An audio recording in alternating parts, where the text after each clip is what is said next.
Eh bien, bonsoir à toutes et à tous et bienvenue sur Coupé. Bonsoir tout le monde, ou bonjour, ça dépend à quelle heure vous regardez le replay. Donc, je suis avec toi, Colin, Bonjour, enchanté. Salut, bonjour à toutes et à tous. donc Vincent, Et voilà. et Bienvenue moi, Anthony. à ceux qui nous écoutent. Aujourd'hui, Donc, le platine chargé et pas mal de sorties intéressantes cette donc semaine. voilà, on est bien sûr sur l'émission Coupé. N'hésitez pas à suivre ou à vous abonner. Il Bien n'y a pas de sûr, problème. surtout sur Twitch ou sur YouTube pour C'est l'ensemble. ça, on n'est pas monétisé, donc, Faites-vous plaisir. pas d'abo Twitch. Euh, on va parler effectivement de quelques sorties. Aujourd'hui, Vincent va partir un peu plus tôt dans l'émission. Et c'est pour ça qu'on va parler de patrimoine en plein milieu de l'émission, globalement. Une petite nouveauté, un petit plaisir. Voilà, ça va pas. C'est vraiment exceptionnel pour cette émission de toute façon. Voilà.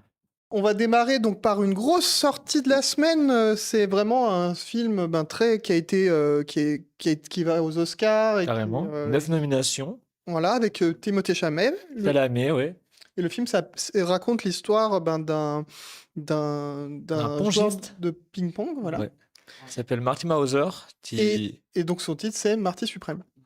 Donc Marty Suprême, le dernier film réalisé par Josh Safdie, qui était connu avant avec son frère, ils avaient fait Uncut Gems, qui était sorti sur Netflix, et Good Time, Et bien d'autres films. donc c'est produit et distribué par A24. Alors c'est distribué en France par Metropolitan Oui, pardon. International, mais c'est produit en tout cas par A24 comme tous leurs autres films. On y retrouve un gamin rempli d'ambition qui va se retrouver dans des petites magouilles à droite à gauche dans le New York des années 50. On est vraiment dans cette vibe où d'avoir déjà quelqu'un qui vient qui est dans un milieu social où il a une certaine pauvreté. Bien sûr. Il vit pas en gros il vit pas de son activité puisque lui le ping-pong c'est une passion. Ouais. Et en fait, il a une grosse ambition derrière qui est de devenir le meilleur joueur de ping-pong, quoi. En vrai, là, on se retrouve, on est juste après la Seconde Guerre mondiale. Du coup, il y a encore un peu d'antisémitisme dans le pays. Ils sont un petit peu rabâchés parce qu'il est juif. Et il tient au tout début il est commerçant dans une boutique, chez un cordonnier, pas un cordonnier, mais chez quelqu'un qui vend des chaussures à New York. Et à côté, il fait des tournois de ping-pong. Et bref, c'est super, genre ça va un peu à fond la caisse, c'est très scorsésien Oui, c'est ça. en termes de montage, d'écriture, etc. Ça parle de beaucoup de choses. Alors, c'est librement inspiré d'une histoire réelle. Bien sûr. Mais on voit que c'est librement inspiré parce que les situations sont vraiment parfois très rocambolesques quand même. Ouais.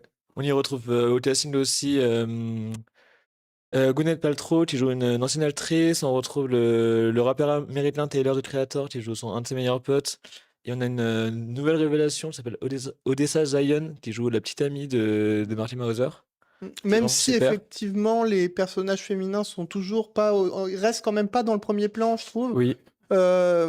C'est mieux que certains films dont c'est inspiré. Je pense que moi, je trouve que le film se place un peu aurait pu être dans les années 90-2000. Oui. Dans son positionnement, avec son montage, avec sa photo, etc.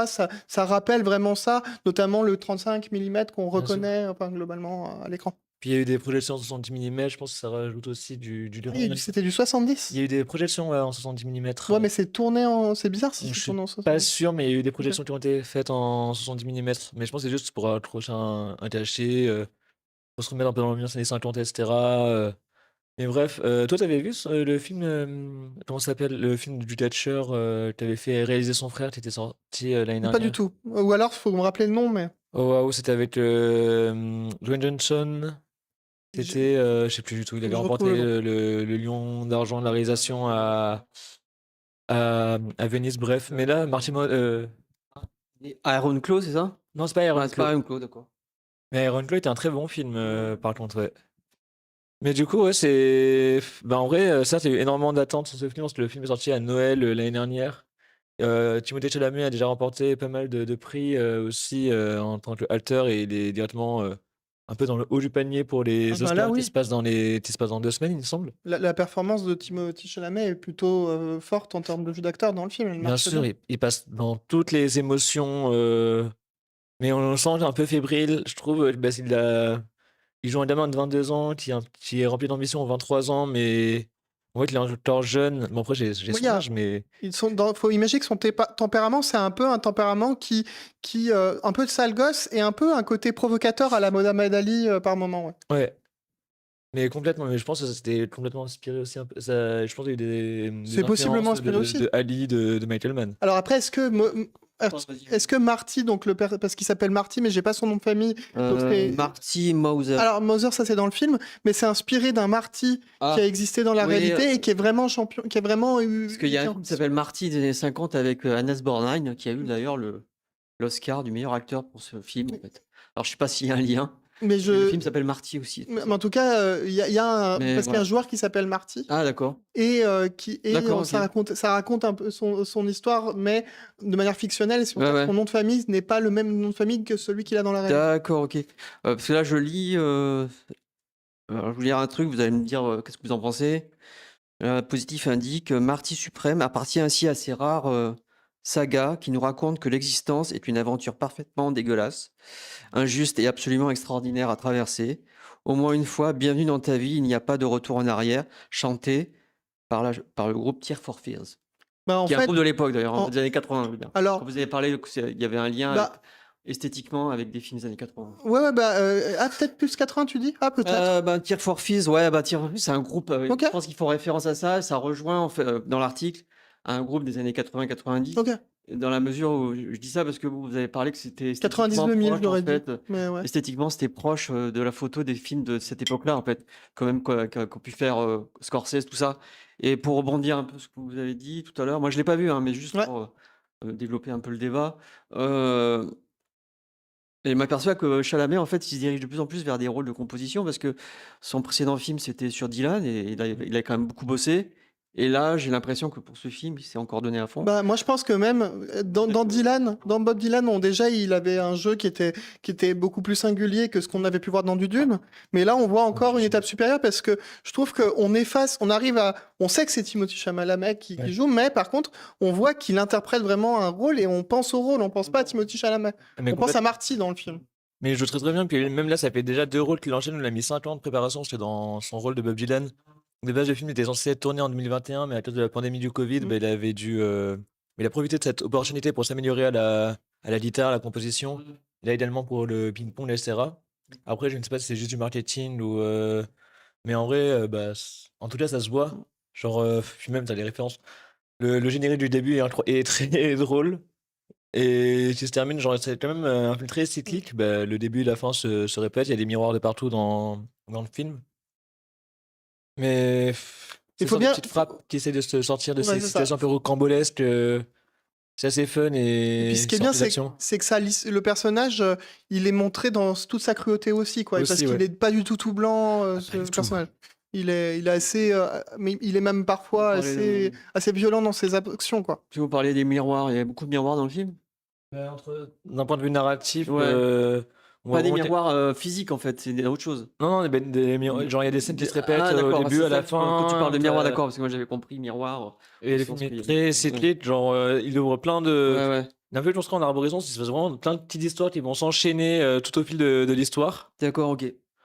Et du coup, après, il y a une sorte d'arborescence, et après, tout se regroupe à la fin, et c'est très, très global, c'est limite une grande fresque sur son histoire, et je trouve le film assez passionnant, et j'espère que le film va continuer à fonctionner, et il a quand même une très bonne réputation. Ouais. Et c'est très rythmé, en fait, le film est très très rythmé, mais par contre, il y a, moi, le truc qui peut aller, je vais quand même dire un truc qui peut être pas terrible, c'est-à-dire que le film a tendance à tellement avoir des situations rocambolesques les unes après les autres, à la fin, on sait qu'on va en avoir d'autres. Parce que le film est construit comme ça.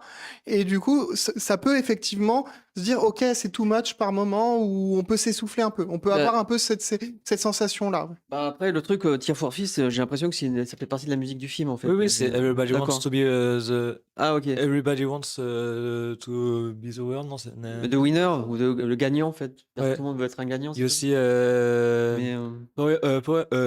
y a Forever Young, qui est joué au début, et après, t'as Everybody Wants. Forever Young, c'est Alphaville, ça. Il n'y a pas aussi, je crois que... Je sais plus si c'est dans... Parce que Forever Young, c'est Alphaville, je crois. Ouais, mais par contre, je sais Ouais. pas s'il y a. Il me semble qu'il y avait aussi Ouais. Everybody Needs to Learn Sometimes. Ou alors, je sais pas si c'est dans ce film ou dans un autre que j'ai vu cette Ouais, semaine, c'est mais ça j'ai ce qu'ils mettent, ouais. Everybody Needs to Learn Sometimes. Non, ils mettent Forever Young de Ouais, Paul parce que Favi. Ah Forever- ouais, si. Everybody Wants to Rule the World Non, de c'est pas Tears for lui. Fears. Et- Rien ne dure pour toujours, tout le monde veut régner Ok. sur le monde. Donc c'est peut-être un autre film où Donc, il il y y a avait une aussi ça. traduction des paroles, en fait, qui sont indiquées là. Rien ne dure Mais- pour toujours, tout le monde veut régner sur le monde.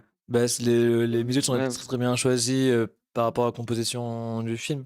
Après, je vous ai parlé tout à l'heure du film Marty des années 50. À mon avis, il y a forcément un lien parce que. Alors après, je regarderai moi, parce que là, j'ai pas suffisamment regardé le truc, mais parce que le film se situe au début des années 50 en fait.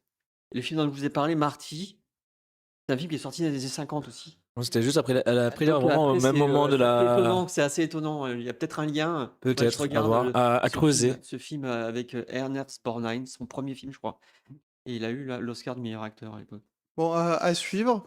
En tout cas, Voilà, hein. voilà, est-ce qu'il y a d'autres choses à dire particulier sur Marty à part du fait d'aller le voir, peut-être? Bien sûr, ouais. Mais du coup, là, on va continuer avec le sport. Parce qu'on va aller voir, on va parler d'un autre film qui parle de ça, mais plutôt dans une autre époque. Donc Du ça coup, parle, du rêve américain. voilà, mais qui est un film français. C'est un film français de Anthony Marciano qui avait réalisé Play, qui était sorti en 2020, et aussi pas mal de films avec Max Boublil, dont son film sur les Robins des Bois, dont Les Gamins avec Alain Chabat, etc., qui était très drôle. Ok. Ben, du coup, moi, j'ai vu ce film où j'étais un peu mitigé en regardant un peu parce que j'avais peur de tomber un peu comme le même film qui avait été fait avec Quenard juste avant, là, qui était I Love Peru. I Love Peru, que j'avais un peu peur que ça parte dans ce délire-là. Et au final, non, les ressorts humoristiques sont plutôt bien joués dans ce film-là.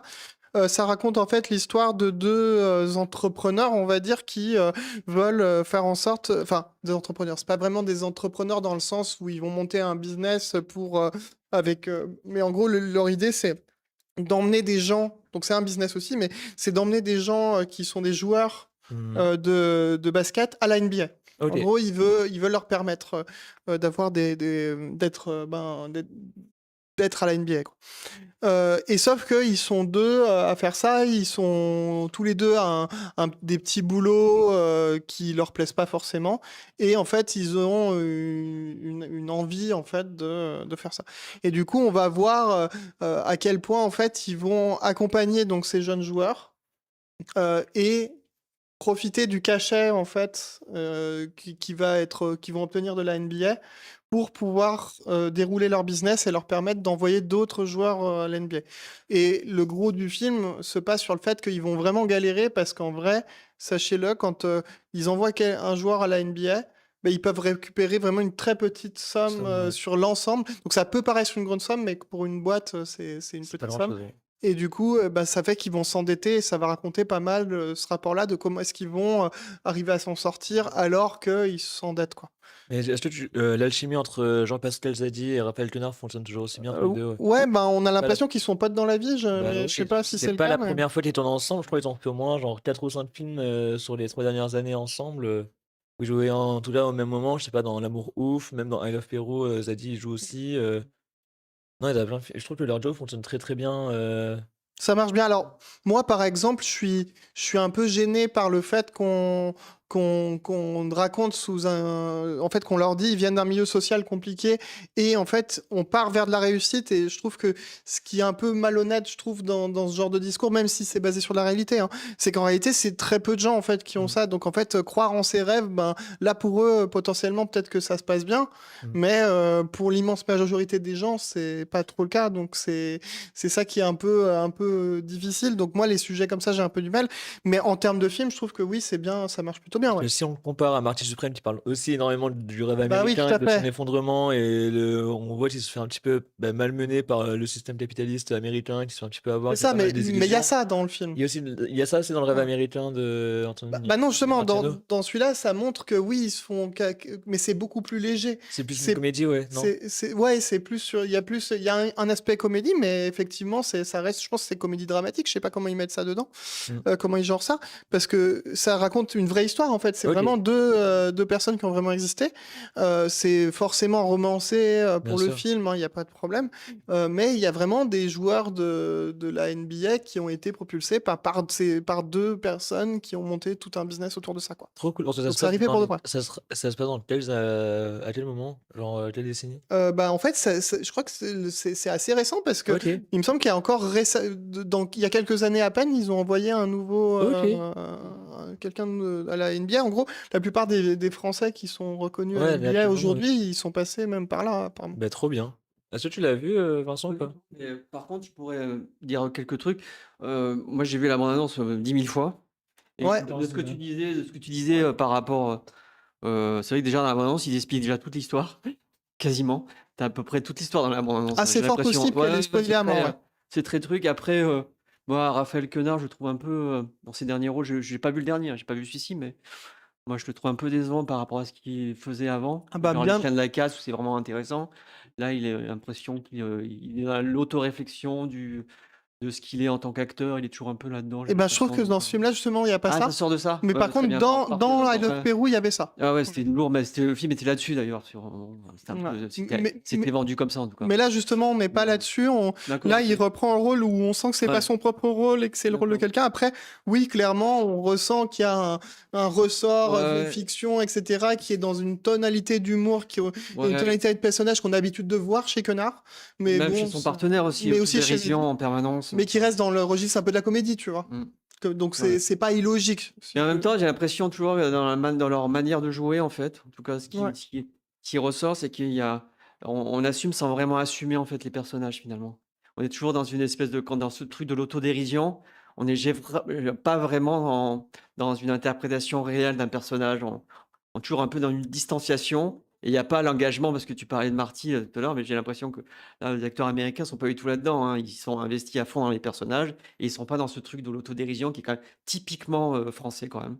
Ce truc d'une nouvelle génération d'acteurs qui sont vachement dans le jeu où finalement ils y vont sans jamais vraiment y aller en fait. Enfin, je sais pas ce que vous en Ah, pensez, moi je trouve que dans ce ou film, peut-être que je me trompe. il y a ce côté un Non, peu où non, je ils y pense pas. vont, hein. Mais par contre, oui, peut-être qu'il y a d'autres films qui sont dans le même registre et du coup, le rêve américain fait que c'est pas non plus la proposition la plus originale de ce qu'on a pu voir dans le cinéma, tout simplement. Et donc, à ce titre, oui, c'est un film que moi j'ai apprécié, j'ai rigolé devant. Je suis pas, même si tu sais, je suis pas touché forcément par le propos lui-même que je trouve qui est pas forcément très intéressant.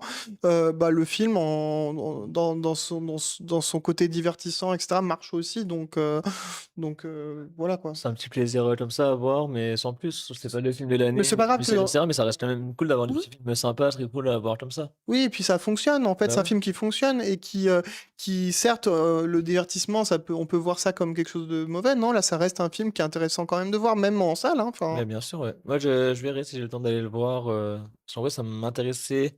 Même si j'ai quand même pas mal de films en salle. En plus, là, j'ai vu beaucoup de choses cette semaine. Pour une fois. Donc, ça faisait un long moment que j'ai pas vu autant de films. Donc, à voir, pourquoi pas. La semaine prochaine, d'être un peu compliqué. J'ai pas mal de choses de prévues, mais why not? eh ben, écoute, moi, je propose qu'on enchaîne avec le film suivant. Très bien. Donc, le Couture de Alice Winocourt avec Angelina Jolie, Vincent Lindon, Louis Darrel, et c'est tout. Et d'autres acteurs, Et actrices. Garance Et Mariée, Garance La Mariée. Rumpf, Et la ref, oui, c'est et vrai. j'ai oublié une autre actrice. Mais C'est vrai, je les ai pas vus non plus. Je voulais aller le voir, parce que bah, peut-être assez intéressant. Puis, ouais. Alors, moi, du coup, c'est marrant parce qu'on retrouve un peu un casting qu'on va voir énormément dans les deux premiers films de Julia Ducournau. Moi, ça m'a vraiment. Parce qu'il faut Oui, bien imaginer que Ella Rump Garance et Garance Mariée. Mariée, en fait, c'est les deux sœurs dans Le Grave. Ah oui, ok. Donc, c'est assez rigolo Et de la voir ref, ça. on avait vu dans des preuves d'amour l'année Tout à fait. dernière, qui était excellent. On avait Et vu on voit qu'elle a un Garance énorme Mariée. potentiel de jeu parce que plus elle avance dans les films, et plus je trouve que ça prend, plus on voit son caractère.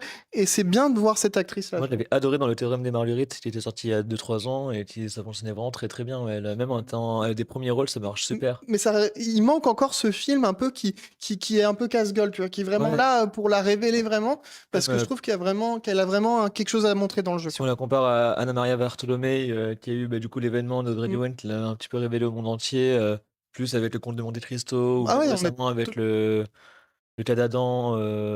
ou bien d'autres films. Et puis c'était cool de revoir Garance Marillier aussi parce qu'on n'a pas l'habitude de la voir depuis un moment, Du tout, quoi. la dernière fois que je l'avais vue, c'était dans un film où où elle jouait dans une joueuse de football professionnelle. Oui, C'était excellent. ma, Qui était sorti. ah, j'ai perdu. Mais bref, du coup, couture, de quoi ça parle? Alors justement, bah, alors, pour déjà spoiler, je trouve pas que c'est un film qui a vraiment beaucoup d'ampleur Ok, dans l'ensemble. Donc je vais dire ça globalement parce que il y a un potentiel à ce film, mais il est jamais, il y a jamais une transformation de l'essai. ok, Mais en gros, l'idée c'est que ça parle, donc c'est centré au début sur le personnage d'Angelina Jolie ok, qui en fait va en France, à Paris, pour réaliser un film. ok. Ok. Et donc du coup, elle va réaliser ce film et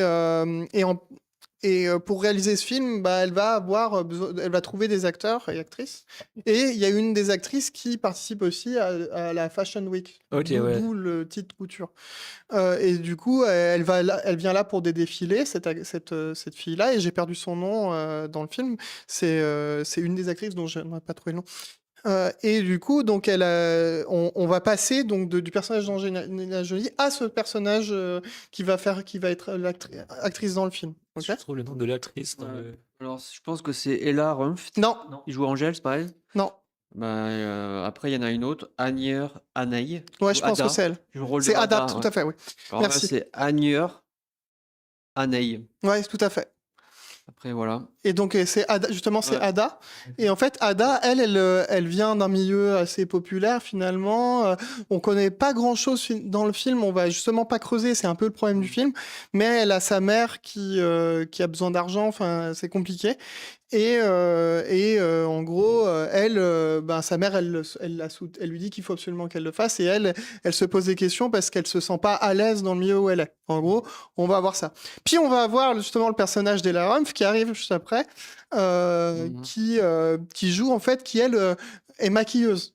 Ouais, le rôle de Angèle. Voilà, Angèle. Et donc en fait, elle est maquilleuse et donc on va aussi rentrer dans ce personnage-là. Donc tu vois, on est déjà un troisième empilement. C'est vraiment un film à empilement. Et donc, et ben en fait, elle va avoir une relation, enfin une relation non, pas charnelle, mais elle va maquiller Ada. Et elle va la rassurer. Donc, la première fois qu'on entend parler de ce personnage, c'est pour la rassurer. Puis après, on voit que elle a aussi des envies, elle a aussi un rapport compliqué à son travail, etc. Et voilà.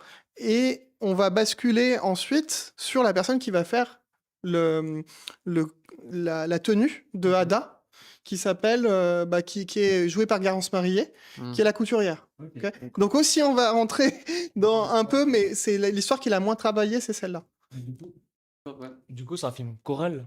Ouais, et en fait, t'as aussi le personnage de Louis Garrel qui, lui, joue une sorte de directeur de la photo, en fait, Ok. tout simplement.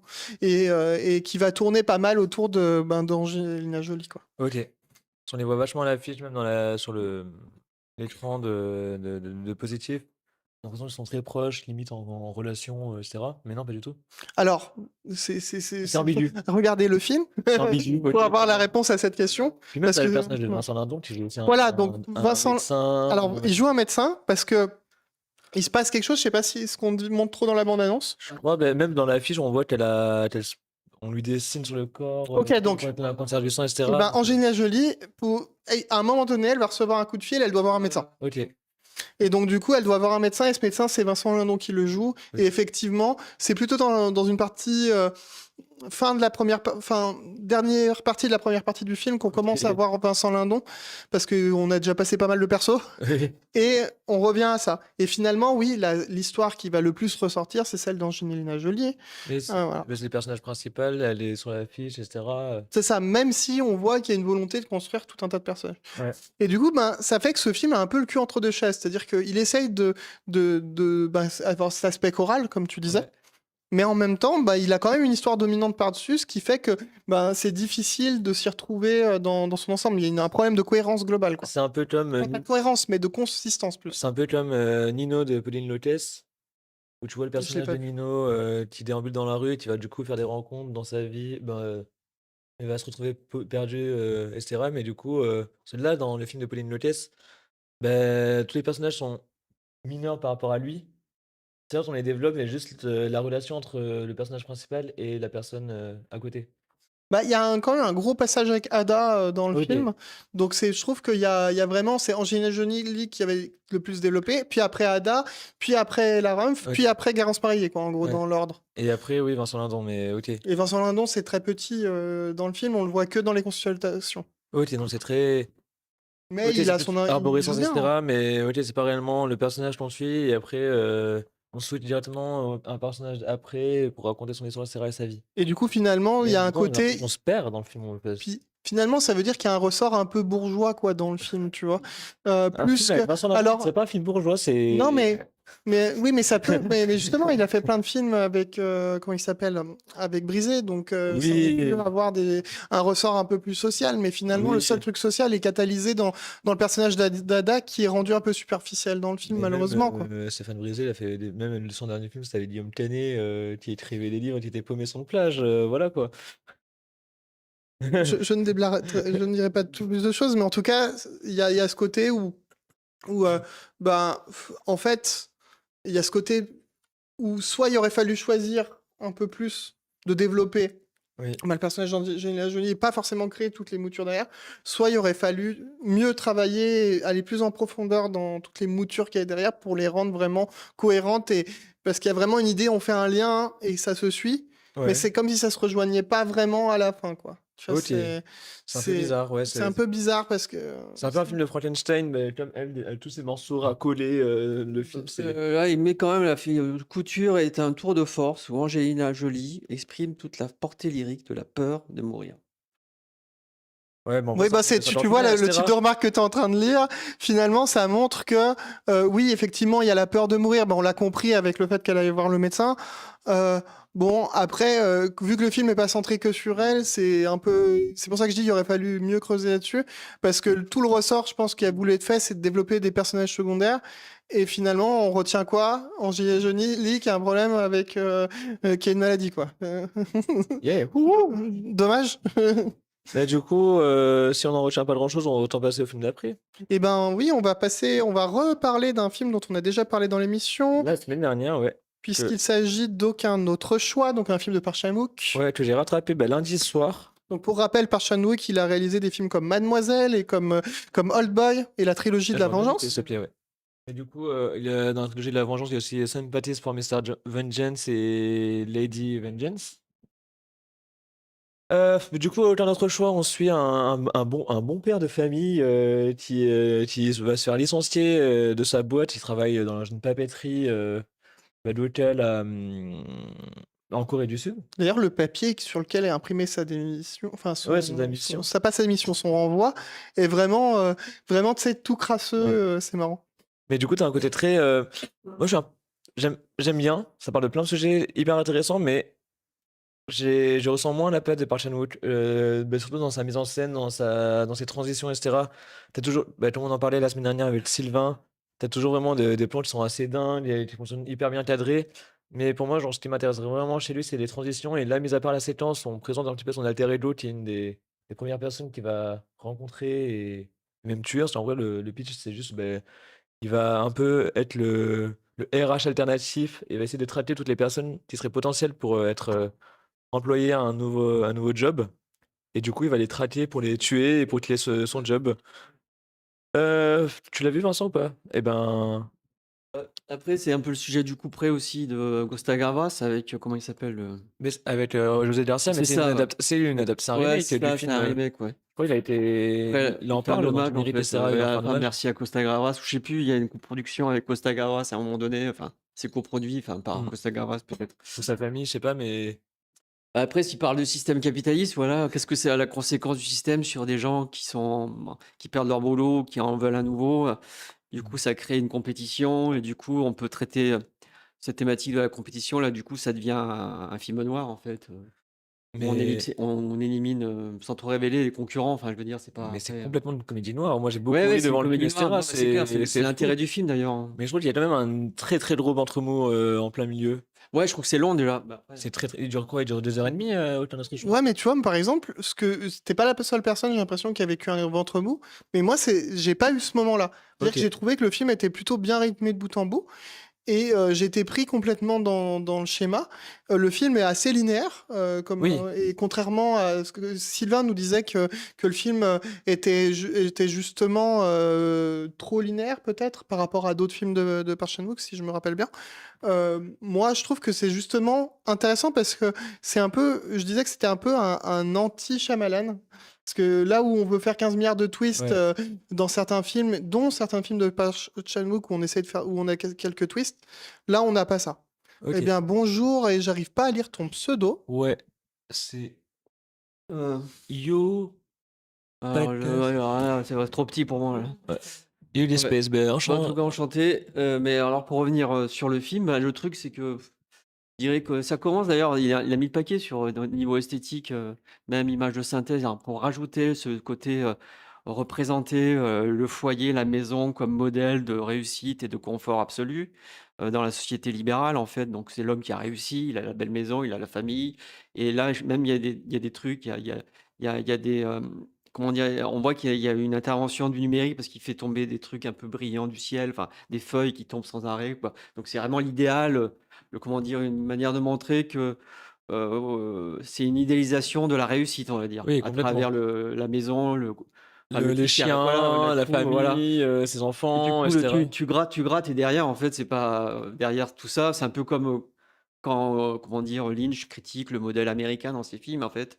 Derrière, il y a, c'est cauchemardesque, il y a plein de, c'est sombre, en fait. Mm. Que c'est que de la surface, ce bonheur lié au confort matériel, c'est que de la surface et que derrière, eh ben, effectivement, c'est le crime, enfin, la compétition, enfin, voilà, C'est c'est pas complètement si ça. bien montré quand même. Mais en Et plus, toi, ouais, vas-y. c'est fou, parce que j'ai Ouais. l'impression que même dans les personnages féminins, c'est vraiment des fous qui sont vraiment attachés à leur métier depuis des 20 ans, qui font toujours la même chose, Ouais, etc. ils sont complètement contaminés par cette pensée individualiste aussi. Bah, Enfin, on sent complètement. que Alors que tu vois leur femme qui leur ouais, propose, ouais, t'aurais pu ouvrir un café, on a fait un truc ensemble, etc. Ça aurait été mignon, mais voilà, genre, t'as énormément de séquences. ouais, La musique joue vraiment un très bon rôle là-dedans. Il y a toute une séquence où t'as un vinyle et je trouve que cette ouais, séquence ils est vraiment rajoutent ouais, ce très côté. remarquante. Et même t'as une séquence aussi en plein milieu du film où ils sont dans un sorte de balle de danse, etc. qui fonctionne aussi très très bien. Et Ouais, je la fin pense en qu'il y a un vidéoclip, mais jeu, c'est toujours cool. il y a un jeu, par Chamon qu'il est à la fois critique et en même temps il aime toujours avoir de l'humour ou une forme de légèreté et derrière quelque chose de très sombre toujours. Enfin, c'est un peu étrange. Il y a toujours, c'est très propre comment dire, au style de nouvelle génération des cinéastes sud-coréens. Ils ont ce côté-là aussi. À la fois ils sont critiques et en même temps ils sont aussi dans l'humour. Enfin, Mais moi, il je y trouve a qu'il y a une forme de poésie justement à ça. À la fois, en fait, dans l'aspect, de jeu. Ouais, il mais y a pas un que le jeu. jeu, mais Ouais, il y a aussi un sur jeu, je trouve. Ouais. l'aspect graphique, Ah oui, la oui. mise en scène, etc. Esthétique, ouais. Ouais, il y a toute une esthétique qui est très poétique et qui est très Poétique et en représentative. même temps, ils en rajoutent pour dire qu'en fait, que c'est que de l'apparence, en fait. Mais c'est une sorte de C'est que poésie noire, un peu, ouais, j'aimerais voilà, parce dire. que Mais... ouais, bah, en fait, ouais, c'est un peu le truc, clinquant et tu grattes un peu et en fait, derrière, il y a des fissures, il y a plein de choses, Il y a quoi. plein de moisissures, C'est ça, etc. qu'on Quand tu vois camoufle les derrière une racines, peinture dorée, en c'est fait. ça. Ouais. Tu touches à au pommier, il y a des racines mortes. Bah, ouais, Quand tu vois le film, il y a de etc. ça aussi, c'est évident. Puis je pense que, l'acteur qui joue, il a joué dans pas mal de films d'action assez violents, là. Je me souviens plus de son nom, en fait, C'est pas mais un bœuf qu'il faut couper ou... Bittersweet Life, je crois qu'il joue Pardon. dans Bittersweet Life, l'acteur qu'on voit dans le film, Ah, là. c'est possible, l'acteur, Bittersweet ouais. Life. Il a ce côté Alain Delon un peu, il a ce côté speedage un peu Alain Delon, En tout cas, il y a certaines coréen. viandes qu'on peut mettre pour faire pousser des fleurs. On a appris ça dans le film. Ouais, Je ça sais fait plus si c'est du porc ou du non, bœuf, je ouais, me rappelle ouais, il y plus. a toute une recette en fait. etc. Ouais, mais Et ça, c'est fonctionne vraiment très très l'humour bien. noir, hein, vraiment. Il y a un humour noir assez appuyé, mais après, il y a des scènes quand même assez trash quand même dans le film, hein. Oui, C'est pas pour tout le monde, hein. Il y en a même les qui ne séquences sont avec le pas. serpent, Ouais, il y a des trucs assez il y a directs. des séquences de boucherie un peu. Ouais, complètement. Ouais. Mm. Bah, c'est ça que je trouve limite un peu qu'il y a une certaine poésie à ça et en même temps un ressort comique un peu grinçant qui à travers ces moments-là qui sont Ouais. pourtant des moments le moment du serpent c'est un des moments justement qui est un peu détente dans le film contrairement à ce qu'on peut imaginer mais qui montre aussi à la fois un côté vulnérable et en fait mais tout en étant un peu toujours over the top c'est-à-dire toujours un peu grossier mais dans le Ouais. bon sens quoi Ah bah ouais. vraiment Après, c'est l'absurdité de ce système finalement où les gens réussissent en fait, mais ils sont en prison en fait. Mais c'est C'est-à-dire qu'ils sont complètement. enfermés dans leur maison, dans leur modèle social et finalement ils sont isolés les uns des autres. Donc c'est un système très. C'est une vraie critique Individualiste, du etc. Ouais. libéralisme en fait. Enfin, c'est une vraie critique du libéralisme en fait. Mais un peu, genre, Ah, t'as tout le pardon. côté. Euh, Je vais perdre le film de ma pensée, c'est pas Désolé. grave, Vas-y. ça reviendra plus tard. Ouais. Oui, Mm. même à la fin, ben, quand au début, en plus, il est entouré, il a des collègues de travail qui s'entendent très bien, il est Mmh. épaulé, quand il veut faire sa lettre de démission, dire pourquoi il veut Ouais. partir, limite monter un syndicat Ouais. et à la fin, il se retrouve vraiment avec sur sa tablette à contrôler des machines sous IA, etc. Tu vois vraiment la folie du personnage qui est vraiment prêt à tout pour garder sa réussite Sa personnelle, maison. etc., sa maison, sa famille. Puis je C'est trouve, en vrai, l'obsession. même les enfants sont quand même bien. Ils ont quand même, Ouais. chaque personnage, un petit peu leur propre histoire. Mmh. C'est pas uniquement le personnage principal qui est développé, donc voilà, en vrai, c'est pas mal. Bah, moi, je trouve que ce qui m'a du coup, dans la conclusion que je pourrais dire, c'est que ça fait une bonne critique finalement du système qui est très en place d'ailleurs en Corée du Sud, donc un Complètement, ouais. système qui est un peu ultra-libéral, comme ce qu'on tend à faire actuellement en France et comme ce qu'on a beaucoup aux États-Unis aussi. Et en fait, ça montre justement tout le côté déshumanisé qu'il y a derrière. En partant de l'humain, justement. On part Et de l'humain pour voir comment l'humain, dans un système comme ça, il perd son humanité. Ok. ouais, il y a ce côté aussi, dans notre système, il y a cette espèce de fausse idée de libération par le travail, mais finalement, les gens sont complètement en prison, en fait, ils réussissent. Donc, Ouais, il y a un ouais, peu ça il y a ce dans... côté-là, mais et en plus, il y a un autre truc aussi qui m'a. Et l'isolement aussi. Bah ouais, c'est complètement isolant et le titre, déjà rien que le titre, aucun autre choix, c'est un peu me parler aussi du monde dans lequel on vit sur la planète, en fait. C'est-à-dire qu'il n'y a pas une autre alternative que le capitalisme. Il n'y a que ça autour de nous. On est environné que de ça. Donc je pense que En tout le cas, c'est titre, le récit, quoi. bah, c'est le récit Mm. même du titre. Enfin, le titre, il induit ça, en fait. C'est-à-dire que nous, dans notre vie, en fait, on n'a pas d'autre choix que d'obéir à ces règles-là parce qu'il y a pas d'alternative. Et ben, ce qui est bien, c'est que C'est terrible. ça peut faire le parallèle avec le prochain film. Est-ce qu'il y a vraiment pas Et le d'alternative? faire énormément, l'alternative, ce serait de sauver le vivant et et de militer. Eh Du ben, coup, les soulèvements de la Terre, donc documentaire sur le mouvement de soulèvement de la Terre qui a été créé en 2021 à la suite du coup de ce qui s'est passé à Notre-Dame-des-Landes. Du coup, c'était le projet de Jean-Marc Ayrault, un ancien Premier ministre qui voulait ouvrir un aéroport là-bas parce qu'il habitait près de Nantes. Il dit, hey, comme ça, je peux faire des trajets entre Paris et Nantes plus facilement puis ça va servir les gens qui vont Mais bien venir. sûr, complètement. Alors c'est faux, genre Ça a déjà parlé du rêve américain? Oui. Oui, tout à fait. On a déjà parlé de Marty Suprême, du rêve américain et de couture, mais la rediffusion sera publiée sur YouTube demain à 18h normalement. 18h, tout à fait. Donc n'hésite pas, UG Space à revoir ça, à tête reposée en podcast ou Mais sur n'hésite pas à YouTube. poser des questions si tu veux avoir un avis pendant l'émission. On pourra y Oui, revenir oui. plus tard si tu veux. Mais là, on fait un peu vite fait parce que dans un quart d'heure, on a notre cher Vincent qui va partir pour une séance. Donc du coup, on va essayer un petit peu de speeder tout ça pour Ok, la suite de cool. l'émission. Cool. Mais du coup, soulèvement de la Terre, moi j'ai juste deux problèmes. Je trouve ce que tu disais la semaine dernière par rapport au témoignage, en Ouais. vrai, je trouve ça hyper Ouais. intéressant parce qu'on a vraiment genre qui sont réellement les personnes derrière. Oui, bah ça c'est ce qui marche bien dans le film. Mais d'un côté, moi, j'ai deux problèmes avec le film. Déjà, genre toutes les photos montées en noir et blanc, t'as l'impression que c'est limite accablant, Ouais, c'est très pathos et je trouve que ça va. ça tire sur le pathos, tout à Ouais. fait, t'as raison. Et ça marche vraiment pas que en plus genre, ils utilisent une la photo qui est sur l'affiche du film et donc du coup on sait qu'elle a été en couleur, ils te la mettent en noir et blanc et je trouve que ça fonctionne très mal. J'aime beaucoup son travail sur les montages en fondu, genre on le voit principalement sur le générique de fin. Je trouve que le générique de fin est magnifique et t'as énormément de travail sur ça et je trouve que ça fonctionne très très bien. En plus moi j'ai eu la chance de le voir avec Donc allez le voir pour le générique de fin. Ouais, C'est ce que vous uniquement. dites demain, regardez pas le film avant. Regardez juste les 5 dernières minutes. Non, en vrai, j'ai eu la chance de le voir avec une amie qui est militante avec moi, du coup, chez Action Justice Climat et qui est pas mal engagée avec les soulèvements de la Terre et qui connaît pas mal de gens qui sont dans ce milieu-là. Donc, je ne sais pas si elle nous écoutera, mais si oui, je lui passe le coucou. Mais du coup, même le fait d'avoir eu son point de vue par rapport à ça, même tout ce qui se passe en dehors, c'était hyper intéressant et même plus enrichissant de la séance qu'on a vécue. Donc, pour moi, j'ai vraiment bien aimé le moment.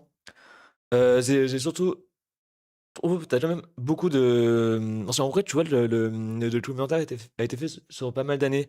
On parle, à un moment, on voit un agriculteur qui était. C'était juste un an après, du coup, ce qui s'était passé à Sainte-Soline en 2024. En 2024. Et après, à la fin, on voit.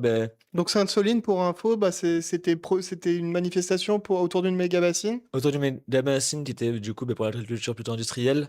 Donc il faut plutôt, renouveler tout ce qui est l'hôtel. En plus, ça parle de plusieurs projets. Il y a également, le projet de l'A69 qui se passe entre Castres et Toulouse, dans le sud-ouest de la France. Je suis beaucoup attaché à pas à ce projet-là, mais contre ce projet parce que, j'ai de la famille, dans le coin-là et franchement, pour 20 minutes de plus, ils abusent un peu de construire une nouvelle autoroute et détruire, un 20 environnement, minutes de une moins biologie et peut-être du coup. cetera. Pardon? Oui, pour 20 minutes en moins, ils abusent un peu.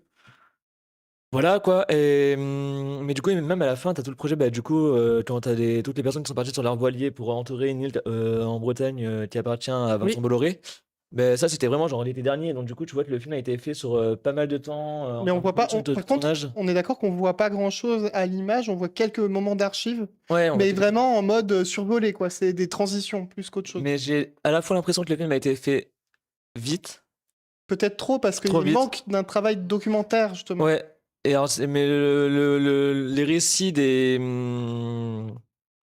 en termes de témoignages, je trouve ça hyper intéressant, que ce soit archivé, et cetera. C'est pour ça que, la personne avec qui j'ai vu le film m'a conseillé un film dont je vais vous parler plus tard, qui s'appelle Le Vivant qui se défend. Ok. Il y a un documentaire qui est disponible sur YouTube, qui a été réalisé par Vincent Verza, Qui est un peu plus sourcé cette qui est fois-ci. un peu c'est plutôt une expérience lui-même, qu'il a littéralement filmé Ok. et il est littéralement allé sur le terrain, il a pris plein d'images, et cetera. Mais j'en parlerai plus tard, du coup, dans Ok. l'émission, après peut-être les 3 prochains films, dont on va parler.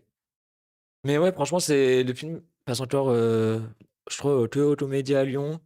Je pense pas qu'il va rester encore très longtemps, Mais il y a des moments attachants. il y a des moments attachants. Il y a un moment assez rigolo où il y a deux personnes de la même famille il y en a, le père se fait complètement, comment dire, on lui dit de se taire, quoi. C'est rigolo pendant le film. Il y a vraiment ces moments-là qui sont un peu drôles. Les relations, c'est pour ça que j'ai vraiment préféré Et les des moments moments de plus relation, émouvants aussi. les moments plus émouvants, mais même dans les témoignages qui sont à 2 personnes. Oui, c'est ça. Même il y en a un autre, on voit, du coup, un père et sa fille, qui sont dans les Alpes, à la Ouais, Clusaz à la Clusa, ouais. Où et le père disait ah ben moi avant j'étais plutôt sur quelque chose de libéral, ce qui est assez commun, voire même un peu plus à droite, qui est assez commun hein, en Savoie, ouais. Haute-Savoie, c'est plutôt de ce ordre politique qu'on est, et qui a dit ah ben à force d'avoir vu un peu, à force d'avoir discuté, de m'être renseigné, ben je peux plus avoir le même regard et je peux que penser aux générations futures. Et il disait même qu'il était désolé, quoi. Ouais et puis même par rapport à sa fille, Ça, bon c'était après c'est le touchant. côté très touchant, ouais. Donc moi franchement le film il reste c'est pas le documentaire de l'année, mais le film Non, reste hyper intéressant et hyper engageant et ça te donne envie de mais vraiment, faut aller creuser, faut aller par contre. creuser. En vrai, le film a été a été financé en partie par France Télé et par le CNC et je trouve ça Oui, cool que l'État finance ce genre de projet. Mais, mais je pense que tu as un côté oui, oui, qui on n'est est d'accord. pas vraiment pro-militant. Tu as un côté juste des témoignages et après c'est directement au spectateur lui-même qui dit ok, je veux m'engager là-dedans ou pas. Donc tu as aussi ça. Voilà. Bon, bah du coup, on va essayer de passer au prochain film, histoire d'enchaîner, c'est ça? Ouais, carrément. Et ben là, on va aller Non, sur les non, films du patrimoine avec Une femme à sa fenêtre. je te laisse y aller. Je crois que le Vincent, je l'ai vu.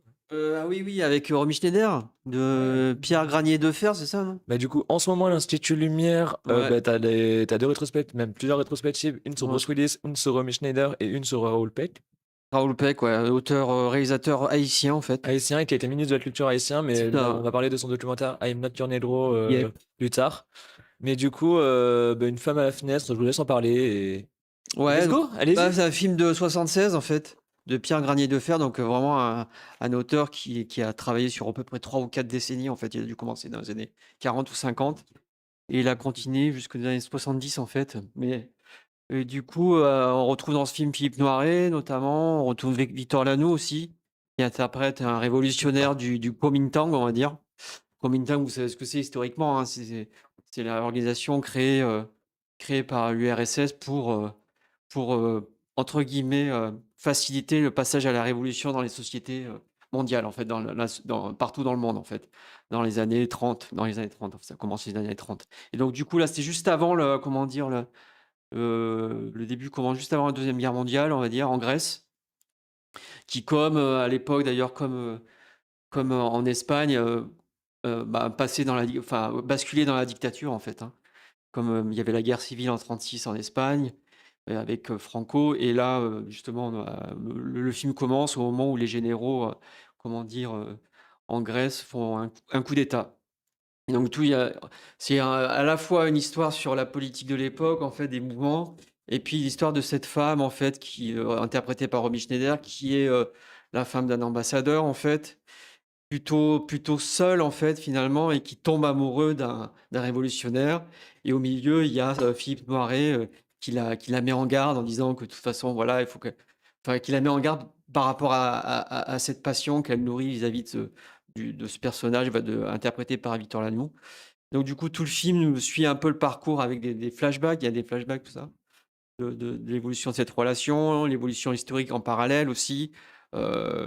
Comment dire, le début de la Deuxième Guerre mondiale avec les offensives, l'offensive allemande. Enfin, tout ça est traité, mais en fait, on parle de ça de manière progressive, en fait, en sachant que le point de départ, c'est la Grèce quand même. Là, voilà. Ouais, c'est ça, ça Mais commence en Grèce. ouais, Enfin, ouais, ça se passe tout le temps en Grèce d'ailleurs. en Grèce, et on parle À derrière plusieurs époques différentes. Ouais. en filigrane derrière, on parle de l'histoire de On est l'époque. d'abord Ouais, dans le 36. présent, puis Ouais, après on passe dans le passé, ouais, puis après voilà, on ouais. va dans le Ouais. futur. Enfin, c'est marrant. Pour parler de cette relation entre Romy Schneider et Victor Lanoux, en fait, finalement, cette relation.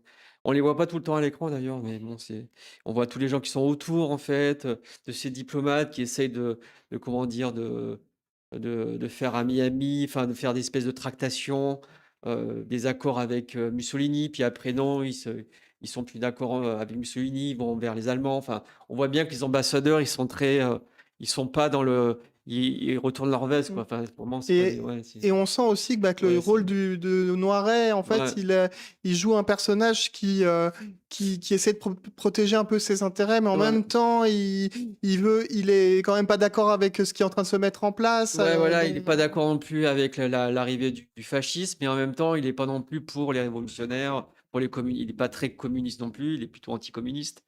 Enfin, voilà, donc du coup, c'est plutôt le bourgeois, quoi. Enfin, il représente un peu la classe bourgeoise qui essaye de tirer son épingle du jeu, en sachant, en voyant l'arrivée un peu partout dans le monde, comment dire, des fascistes, en fait. Mais le film est plutôt pas mal parce que la réalisation, il y a notamment un plan au début qui est absolument sidérant, qui commence d'ailleurs sur un plan sur des mains, en fait, et une arme. Après, on voit Victor Lanoux, et puis après, il y a un long plan séquence qui nous montre la nature autour, en fait. On part d'une Mhm. voiture et après, on voit tout ce qu'il y a autour. Et le film commence comme ça, en fait, avec un long plan séquence qui est vraiment assez incroyable. Et après, Granier de Fer, c'est plutôt un auteur assez classique, mais ça fonctionne bien. Moi, j'aime, bon, Romy Schneider est éclatante dans le film, bien sûr, comme toujours. Philippe Noiret, bah, c'est d'ailleurs un film ils se retrouvent là à l'écran tous les deux, Philippe Noiret et Romy Schneider, parce ils avaient déjà joué ensemble dans l'année précédente dans le Vieux Fusil en 1975. Donc là, Une femme à sa fenêtre, c'est 1976. Alors pourquoi le titre Une femme à sa fenêtre? Parce qu'il y a justement cette séquence où elle voit de sa fenêtre, comment dire, Victor Lanoux qui essaye d'échapper, à la police, grecque, en fait, voilà. Ouais, et toi, enfin voilà, après moi j'ai pas grand-chose à en dire plus, hein. Tu répondais à un message, c'est ça, non? Ouais. Ah d'accord, OK. D'accord. Oui, c'est parce que ça parle d'un vaisseau spatial dans une cave, ça m'intriguait, mais en fait, Ah, c'est c'était par quoi? rapport aux Sur le intergalactiques, ok. Ah oui, non, mais ça va, du tout le même sujet, là. Mais c'est un festival, Oui, donc oui, c'est intéressant. qui a lieu en même temps, généralement, soit avant, soit après les hallucinations collectives, je crois. Mais ça Ouais. commence maintenant, je crois d'ailleurs, hein, c'est bientôt, hein. Je crois que c'est avant soit c'est avant les hallucinations collectives à Lyon, soit c'est après. Ouais, j'ai pas les Mais je sais dates, pas, c'est vraiment en ce moment ouais, ça, je crois que ça va. Ouais, généralement ils sont en décalage avec les allus parce que bon, il faut pas, ça fait une mauvaise Oui, mais c'est souvent même, compétition en fait. c'est des organisateurs, je crois, qui vont aux allus, tout simplement aussi. Ouais, ouais, ouais, en même temps, ils essayent de pas être en même temps parce que sinon ça fait une concurrence qui est pas terrible, quoi, entre les deux festivals. Est-ce qu'on peut, avant que tu Ouais, partes, parce que là, ah on ouais, parle il me de reste que Une 3 Nature minutes. Negro? Alors, I'm Not Your Negro de Raoul Peck, donc c'est l'autre rétrospective qui a lieu en ce moment à l'Institut Lumière, donc. Donc là, bon, par contre, pour Raoul Peck, généralement, c'est des séances uniques, donc si vous l'avez pas vu, bah, pour le voir, il faut soit acheter le DVD ou le Blu-ray ou voir en VOD. Mais du coup, Raoul Peck, là, c'est un documentaire sur enfin, qui met en scène un peu, enfin, dans tous ces documentaires, il parle de la condition noire et du racisme et des totalitarismes. Et là, dans le film I'm Not Your Negro, c'est sur la réalité américaine, enfin, ce qu'est la société américaine vis-à-vis comment elle se comporte dans la relation entre les races, en fait, ou les peuples, en fait, et la violence de cette société, en fait. Et du coup, dans I'm Not Your Negro, c'est clairement le sujet, c'est de dire que. Il y a une phrase dans le film parce que ça met en scène l'écrivain Alec Baldwin, non? Oui. Voilà, défenseur de la entre guillemets «la cause noire», qui ne devrait pas être une cause parce que, les noirs américains ont participé à la richesse de de la comment dire? Mais Des États-Unis dans la mesure où ils ont été, de la manœuvre pas chère en fait, et du coup ça a permis un développement il y a eu économique même assez. l'esclavagisme, Ouais, hein, mais c'est ça justement, c'était une manœuvre pas chère pendant très longtemps due à l'esclavagisme. Et tout le film est sur dire, l'absurdité américaine qui consiste à toujours mettre en avant les blancs vis-à-vis des autres, en fait, alors qu'en fait, tous les autres sont aussi des citoyens américains à part entière. Et l'absurdité d'un système, en fait, qui finalement, comment dire? Ne reconnaît pas, comment il s'est construit, en fait. Ne reconnaît pas, en fait, que pourquoi, entre guillemets, la question qui se pose, en fait, c'est pourquoi les blancs ont tellement eu besoin de voir chez les noirs ou les indiens des êtres inférieurs ou voilà. Pourquoi ils les voient comme ça systématiquement? Donc en fait, de dire qu'en fait que la violence, elle est là, en fait. Elle est dans le fait que ces blancs qui se mettent toujours en avant, comme encore aujourd'hui avec Trump et les suprémacistes, tout ça, la violence, elle est dans ce fait-là comment dire, ces personnes-là n'arrivent pas à expliquer, ne s'analysent pas en fait par rapport pourquoi ils ont tellement besoin de se mettre en avant, de se montrer très fort en fait vis-à-vis des Noirs ou des Amérindiens, en fait. Pourquoi ils ont fait ça, en fait? Et que c'est la violence raciale ou le mais d'ailleurs, ségrégationnisme, il est lié à ça, en fait. ça, C'est lié à ça, en fait. ça fait le lien Ouais, avec le fait que ouais, la constitution ouais, des Amériques, avec les c'est Indiens, ça, ouais. etc., et avec, Ouais, comme tu dis, l'arrivée de l'esclavage, avec les esclaves noirs à l'époque, avec une etc. main-d'œuvre pas chère, en Mm. fait, donc ce Et, qui a. et en fait, Ouais. moi, il y a deux moments, il y Mm. a le moment dont tu parles dans le film où en fait on parle du fait que lui, il disait, moi je suis né aux États-Unis, Ouais, je c'est suis ça. Ouais, américain. ouais, c'est ça. Et ça peut évoquer un peu tout un tas d'avis qui disent, ah, l'immigration c'est pas terrible et il Ouais. faudrait renvoyer les gens chez eux, tu vois. C'est un peu ça, Alors que la soutane qu'on pourrait non, mais alors avoir. que la richesse de la société Alors que américaine, c'est elle s'est fabriquée là-dessus, en alors que fait. c'est des gens qui sont nés là, Ouais, donc ouais. Qui sont nés l'argument là-bas. ne marche Ouais. d'autant plus pas, quoi. Ouais, ouais, et qui sont devenus citoyens, en fait. C'est-à-dire qu'en fait, au début, Mais sous-payés, voire pas payés. les Noirs ne voulaient pas, n'ont pas décidé de venir aux États-Unis, hein. C'était forcé, en fait. C'est pas par plaisir qu'ils sont là. Ah, mais certainement pas, c'est vraiment la suite du commerce triangulaire qui est au XVIIIe siècle, donc voilà. Et moi, l'autre moment aussi, parce que je sais que Vincent doit y aller, Ouais. l'autre moment aussi que j'ai trouvé intéressant, c'est à un moment donné, il y a un philosophe qui arrive dans une émission et qui dit en réalité, c'est quelque chose enfin, que c'est pas un combat en fait, que les blancs et les noirs finalement c'est des êtres humains, etc. Et il dit que que finalement bah, ils ont les mêmes droits et donc les mêmes problèmes.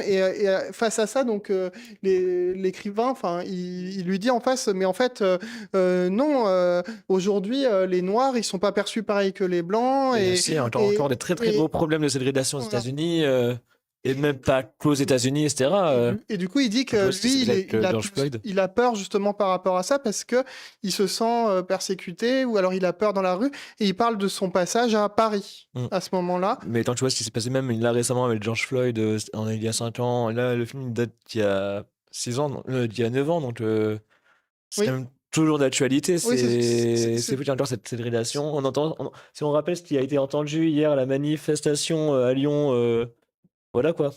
mais en tout cas, pour revenir sur ce sujet-là, pour revenir sur I'm Not Your Negro, en fait, le moment où il dit ça, où justement il dit que lui, pour s'en sortir en tant qu'écrivain, eh ben, il a dû partir à Paris, c'est parce que aussi, ben, selon l'endroit où t'es, c'est pas les mêmes persécutions. En France, on n'a pas les mêmes on persécute pas les mêmes personnes que aux États-Unis. Oui. Donc ça montre bien que c'est pas déjà essentialiste. Mais du coup, ce qui est intéressant, Ben, c'est que du coup, lui a permis, lui, de se sentir plus à l'aise parce qu'il n'avait pas peur de sortir dans la en rue à fait, Paris, quoi. il aborde quand même le sujet des mouvements des droits civiques, tout ça, avec Ouais, les trois personnalités, Martin Luther King, c'est ça. Malcolm X et un autre dont j'ai oublié le nom. Mais en disant ce moment où, en fait, où les Noirs ont pu se faire reconnaître comme des gens en souffrance, qui ont été victimes d'une politique Mm. d'exploitation éhontée, de la ségrégation, tout ça. Donc, c'est tout ce passage comment dire, de reconnaissance de la souffrance. Et en même temps, aussi ce moment où, en fait, finalement, on a ce qu'il dit clairement, en fait, il dit que la société américaine a encore un problème toujours à reconnaître ses crimes, en fait, que les Mm. Blancs ont du mal à reconnaître leurs crimes, en fait, toujours, et à expliquer pourquoi ils ont fait ça aussi. C'est-à-dire que la violence se perdure parce que, en fait, il y a toujours toute la société américaine s'est fabriquée sur le rejet, en fait, des Noirs ou des Amérindiens, en fait, et que ce soit au cinéma, tout ça. Et du Oui, coup, dans la culture populaire, il y a des soucis. il D'ailleurs, disait, mais en fait, ouais, ouais, les c'est ça gens qu'il y a. qu'on nous Ouais, cible dans ouais, les ouais, films, c'est nous. et en fait, alors qu'en fait, les Noirs ou les Amérindiens sont des citoyens américains à part entière, dans la mesure où ils ont participé à la richesse du pays, de toute façon, quoi qu'il en soit. Et ça, il y a encore c'est-à-dire que on pourrait, par extension, dire, en fait, quelque part, qu'aux États-Unis, il y a encore ce côté, il y a les citoyens et des sous-citoyens, comme on peut voir en Israël, par exemple, les citoyens israéliens, et que les Palestiniens sont des sous-citoyens israéliens. C'est le même problème en Israël, en fait, là-dessus, par rapport entre En- les Palestiniens et les mais Israéliens. Il y a le même problème, en En fait. France, on a aussi des problèmes Ouais, ce par côté-là, en rapport fait. Bon, il faut que j'y aille. Je vous dis salut. Rentre bien, Salut. bonne séance, Vincent. À la semaine prochaine. Salut. Mais oui, oui, il y a énormément encore de problèmes aujourd'hui qui est lié à tout ça. D'un point de vue de. J'ai pas vu le documentaire, donc je n'ai pas trop de base. Mais attends, mes ancêtres avaient des plantations de coton. Ah, yes, bah. On ne choisit pas ses entraînements sont passés, des space, c'est pas grave, c'est ok. Tant que tu n'es pas d'accord avec ça et que toi ça va et t'en as conscience de tout ça, c'est ok. Bah, après, ce qui est intéressant, c'est que pareil, hein, les films ou quoi que ce soit, les éléments, ils ont une teinte. À nous aussi d'en prendre les conséquences, Bien à sûr, nous ouais, de voir un peu ce qui se passe. Et un film se suffit pas, on est obligé de bien se sûr. renseigner aussi par ailleurs. Mais c'est C'est bien sûr. qu'il y ait de plus en plus de documentaires, de films qui parlent de ça, etc. Après, ce Pour, documentaire est assez vieux, c'est 2000... Enfin, non, pas assez 2017. vieux, c'est 2017, mais c'est quand même pas... Ça fait 9 ans, donc... ouais. C'est limite un film de patrimoine. Bah, c'est dans les patrimoines. Et est-ce que tu veux qu'on passe au prochain film de patrimoine? Ouais, carrément. Mais après, c'est. Hier, c'était une petite soirée film. Pour éviter tout ce qui se passait à Lyon, j'ai fait une petite après-midi ciné avec des amis. Et du coup, on a regardé pas mal de films d'horreur. Du coup, j'ai rajouté ce film parce que je me suis déjà beaucoup amusé devant. Et bah, le fait qu'au tout début, on n'avait pas énormément de films à discuter aujourd'hui. Est-ce que je l'ai vu, Jennifer's Body Pas du tout, donc je vais te laisser partir dans ton tunnel. Oh waouh, Pardon. ça va être sympathique. En vrai, c'est clairement un teen movie, mais complètement assumé. On retrouve Amanda Seyfried au casting. On retrouve aussi. Je reviens du café, s'il te plaît, ouais. Oui, le verre, c'est le mien, ouais. On retrouve Amanda Seyfried, on retrouve énormément de gens, assez connus des teen movies, etc. Et ça parle un petit peu de cette période au lycée où on est un petit peu tous paumés, on essaie de trouver qui on est réellement. Et t'as un côté très fantastique avec des rites sataniques, des personnes qui ne sont pas les mêmes, etc. T'as un peu, C'est fun. ça joue un petit peu avec l'horreur, etc. Mais c'est très, très second degré, très.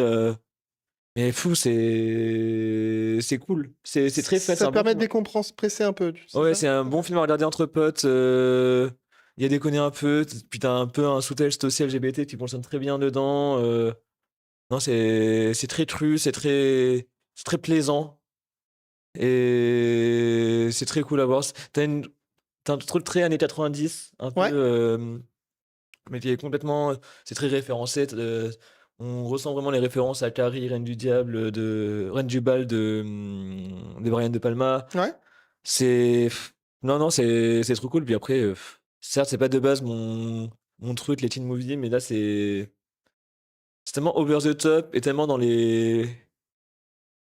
C'est de l'horreur comique, on dit. Ouais, c'est un peu ça, mais Comédie horrifique. c'est plutôt une comédie horrifique, ouais. Même si l'horreur est vraiment très, très tard et très loin. En plus, on retrouve. Il y a J.K. Simmons qui joue dedans. Attends, je vais te ressortir le casting, pas intégral, mais en tout cas dans les têtes d'affiche. Ouais, donc Je petit te laisse. film satirique, Petit film satirique, ouais. mais je l'ai pas vu de toute façon, donc je peux pas, je peux pas Oui. trop broder plus que ça. Est-ce que des gens l'ont vu dans le chat? Je ne sais T'as pas. Megan Fox. Oui, t'as Megan Fox qui joue dedans. Megan Ok. Fox est connue pour avoir joué dans les Transformers, dans les films de Michael Bay, etc. Il a un. Bim bam boum. Ouais, explosion. C'est. T'as vraiment genre. Elle joue de son personnage très. Ouais. Très pulp, très. Mais c'est. Mais en vrai, elle s'amuse. Il y a vraiment un côté Ok. très, très malsain, très. Et je trouve que c'est vraiment super. Mais Amanda Seyfried aussi, c'était pour moi, je crois que c'est un de ses premiers films où elle a été connue avant qu'elle joue pour David Fincher ou pour d'autres. Est-ce que c'est le genre de film qu'on retrouverait dans des alus ou des trucs comme ça, ou est-ce que c'est trop dans un registre un peu Mais le film, c'est de la série B quand c'est même? clairement la série Ouais. B. Le film était passé à Gérard Armé au moment de sa sortie. Donc Ouais. oui, il aurait pu passer aux hallucinations collectives. Mais pour moi, c'est vraiment un film de série B avant un vendredi soir avec des popcorn, des pizzas.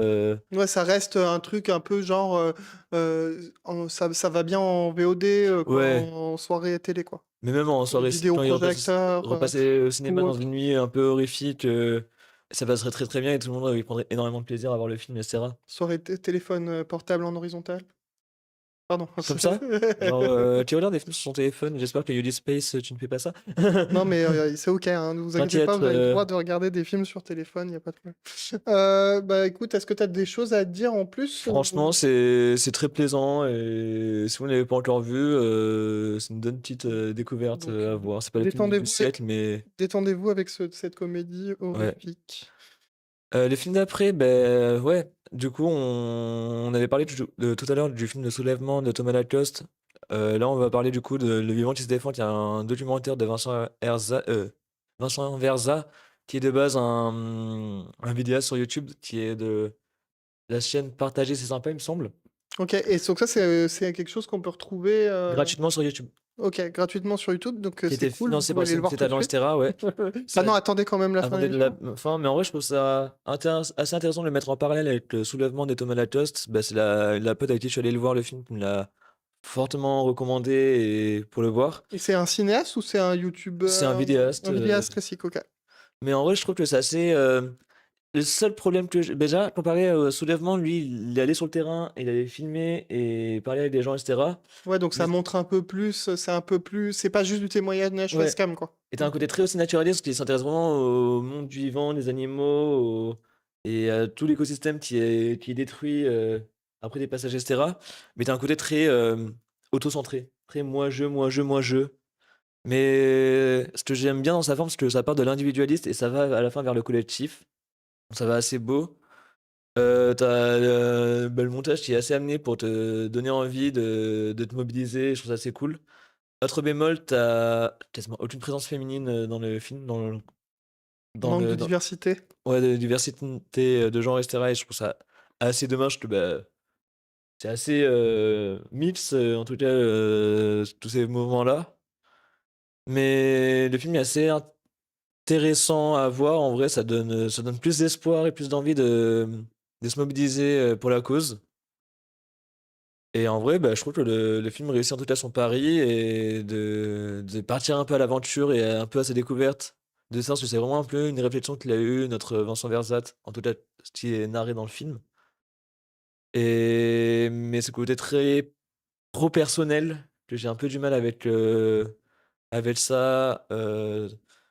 Mais le fait qu'après, à la fin, il se rattrape à la cause, il se raccroche à la cause du coup global, qu'il ait pu interviewer pas mal de gens autour.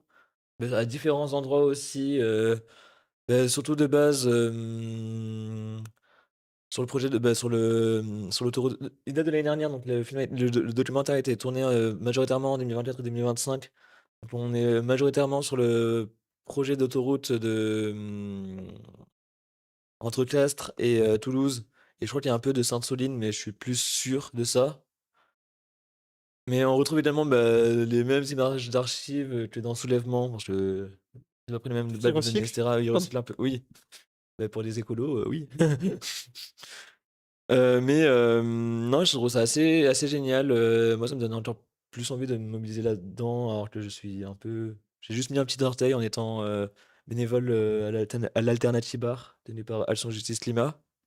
Mais si les gens qui nous écoutent, ils veulent plus s'intéresser, et cetera, bah, n'hésitez pas à passer. Il y a pas mal de formations là-dedans, que ça soit contre les PFAS, des formations de désobéissance civile aussi. Et là, on monte pas mal des actions contre Olas, et c'est sa politique un petit peu éco-suicide, si on peut dire ça comme ça. Mais Son il est projet de vachement métro. social, il veut les transports gratuits pour les gens qui ont pas beaucoup d'argent. Ah, pardon. Ouais, non, mais surtout faire un métro et d'autres stades de foot, et on ne sait pas qui est-ce qui va financer tout ça, Mais bon, mais on sort un peu du film, je pense, effectivement. oui, ça reste quand même de la politique et autour du social, mais votez bien le 15 mars et le 22. Voilà. Nous ne donnons pas de consignes, bien sûr. Euh, On peut on... enchaîner directement avec le documentaire d'après qui est Sous influence, qui a été réalisé, écrit et monté par Ludoc. Voilà. Ludoc qui est de base un vidéaste qui a fait beaucoup de réalisations pour Studio Bagel, pour Ouais, puis M6. même pour des documentaires télé. Bien sûr, ouais. Il a d'abord travaillé. Là, il s'est mis en indépendant, tu sais, depuis 2-3 années. Il avait écrit un livre pour faire des bidous, des réalisations, etc., un peu fait main, et je trouve ça vraiment très, très cool. Donc, Et donc, Sous influence, pour info, c'est en 3 parties. C'est ce qu'on peut retrouver sur YouTube, en tout cas. gratuitement également. En plus, c'est sorti fin décembre, et là, le dernier épisode est sorti hier soir. Ça raconte une histoire autour d'une prise d'otage chez un studio de YouTubeurs, Ouais, j'ai une agence de de vidéastes qui vidéastes, s'appelle ouais. Multicom, qui était sur Paris en. Et du coup, cette prise d'otage qui s'est passée en 2018. Donc, Le c'était quand même une grosse agence parce qu'il y a des personnalités comme Squeezie Il y et avait comme Squeezie, Norman, Cyprien. Cyprien, Le Rire Jaune, John Rachid aussi, il me semble, Donc, qui était là-bas. c'est quand même pas la petite agence du coin, quoi. Ouais, bah, c'était un petit peu le Webedia bis, Mm. au moment où les gens sont partis de Webedia. Mais du coup, là, c'était. Je crois que le premier épisode, c'était plus centré sur les victimes de Ouais. Le second, c'était plutôt sur l'évacuation Mm. et tout le build-up qu'a fait du coup les forces de l'ordre, etc., pour neutraliser l'assaillant. Et après, la troisième partie, c'est plus centré sur ce qui s'est passé après, comment ils ont retrouvé sa trace, ce qui s'est passé après, par rapport d'un point de vue dans les hôpitaux psychiatriques, La etc., dernière détention, partie, ouais, etc. elle est après, en fait, elle est vraiment sur l'après. Mm. Mais c'est vraiment les 2 premiers qui sont sur ce qui s'est passé. Et vraiment après, c'est vraiment le post, qu'est-ce qui s'est. Après, le temps est passé, et qu'est-ce qui s'est passé après. Mais moi, personnellement, je trouve que même si on peut avoir n'importe quel avis par rapport aux forces de l'ordre, etc., mais je trouve que ça reste hyper intéressant parce que il s'est malmené pendant 1 an à produire ça. Il a recréé certaines séquences dans des Oui, il y a un studios. côté intéressant sur la recréation. Il a voulu aussi, il a réussi à interroger quasiment tous les acteurs qui ont été présents au moment de cette attaque à Midsicum. Et puis, étant donné qu'il a beaucoup travaillé avec les vidéastes, il était avec Cyprien et Squeezie au moment des attaques, mais quand eux, ils étaient en vacances à, hum, à Los Angeles pour le 3, etc., à ce moment-là. Donc, du coup, il y a ce côté à la fois très personnel pour le global, et je trouve que le message derrière, c'est, certes, ça a été médiatisé, mais juste au moment de l'attaque, et après, comme c'était pas réellement une attaque terroriste, ça n'a pas été qualifié comme une attaque terroriste Mm, par le mm. parquet, les médias, toute la suite a été très peu médiatisée. Et le fait qu'il ait voulu mettre Un éclaircir tout ça, rappel, finalement. ouais, un rappel, mettre en lumière tout ça, et je trouve ça assez intéressant dans la démarche, et même dans la. Puis c'est monté très bien, c'est à la fois bien écrit. Je trouve qu'il y a beaucoup trop de Alors, rappels, de flashbacks dans ces vidéos, et je trouve qu'on perd beaucoup trop de temps à revenir sur des images qui étaient déjà passées plus tôt en dans les fait, épisodes précédents. du coup, oui, déjà, il y a un petit côté, comme on a pu voir certains, sur la télé, il y a pas mal d'émissions de faits divers et on peut retrouver certaines émissions de faits divers américaines dans lesquelles il y a des reconstitutions. Et là, en fait, ici, je trouve que elle est un peu, c'est ce qui est bien dans son documentaire, c'est que c'est c'est pas grossier sur leur constitution. On la reconnaît, mais ça va, quoi. C'est pas, c'est des moments d'illustration qui marchent plutôt bien dans l'ensemble et qui en font pas non plus des caisses, où on va pas faire rejouer des acteurs d'une certaine manière pour que ça devienne parfois grotesque, comme on Ouais, peut mais complètement. retrouver dans certaines émissions de faits divers. Non, là, Ou c'est même dans assez propre. Secret d'Histoire, c'est très grossier aussi en termes de reconstitution C'est historique. probable. Mais en tout cas, ce que moi, par contre, j'ai trouvé pas terrible, parce qu'il y a quand Ouais, même des bien trucs que sûr, j'ai ouais. pas aimé. Moi, globalement, les 2 premiers épisodes, en fait, il construit, et c'est là où je trouve que Ludoc, dans sa communication, c'est là où je trouve problématique, c'est que il annonce le truc, il fait un gros build-up en montrant limite une bande-annonce de son propre, parce qu'il y a eu, avant même qu'il sorte les 3 épisodes, il a publié sur sa chaîne une sorte de bande-annonce. Mhm. Et en fait, dans sa bande-annonce, on entend des trucs, ah, il y a telle personne qui est dedans, dont une machin, etc. Dont, en l'occurrence, je vais te citer carrément, dont une femme enceinte. Oui, mais il a été Et, repris par les médias et c'est des et, médias qui ont fait de la fausse information par mais rapport à oui, mais ça. sauf que dans sa bande-annonce, vu qu'il n'a pas résolu ce problème-là, bah, c'est aguicheur, je trouve. Bah, si, il connaissait les personnes Oui, qui mais étaient. je parle que de la bande-annonce. Oui, oui, ok. Je parle pas du film, où je trouve que dans le film aussi, il remet ce passage-là. Et c'est que dans le 2e épisode qu'il va vraiment réexpliquer plus ça, d'ailleurs. Ouais, il y a eu de la fausse Qui va rentrer, information, étant qui va donné que rentrer t'avais. dans le pourquoi. Dans le premier, en gros, il montre que bah, la femme enceinte, finalement, elle est pas. Elle est pas enceinte. Elle est plus impliquée au d'un Ouais. moment. Et dans le 2e, il explique pourquoi est-ce que on a mis l'accent sur le fait qu'on croit qu'elle est impliquée. Mais bon, au Vous n'avez final, pas quoi parler sur BFM TV. je, Ils essaient je- d'avoir des infos au compte-gouttes, mais étant donné je qu'ils ne sont pas trouve, réellement là-dedans, bah. je trouve que Ils font c'est. avec que les moyens du bord. Enfin bref, Mais je trouve voilà quoi. que c'est un peu comme si j'ai eu cet effet un peu de souffler, quoi. Genre, on Ouais. m'a vendu un truc et au final, on me fait redescendre un peu. Mhm. Et je trouve qu'il y avait peut-être un autre axe plus intéressant à Oui. faire sur cet aspect-là, plutôt que de jouer sur le côté un peu sensationnaliste, surtout sur les deux.